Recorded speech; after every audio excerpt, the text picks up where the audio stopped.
প্রতিদিন কত জীব হারায় প্রাণ, মরণের কোলে ঢলে পড়ে।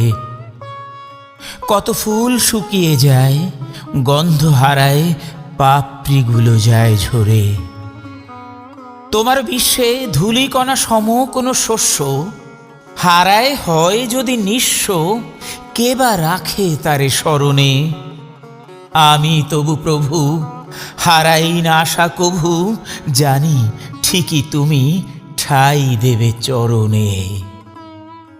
ফুলের মতো যায় যদি এ দেহ শুকিয়ে, হারায় যায় যদি এ প্রাণ লুকিয়ে, ক্ষতি নেই শুধু ঝরিয়া পড়িতে দিও তোমারই চরণে ওগো অন্তর্যামী। সিকোয়া বৃক্ষ হয়ে না বেঁচে হাজার বছরের গৌরবে, ক্ষণিকের গন্ধ বিলিয়ে শিউলির সৌরভে, রেণু হয়ে ঝরিতে দিও তোমার চরণে ওগো প্রাণময় প্রিয় স্বামী।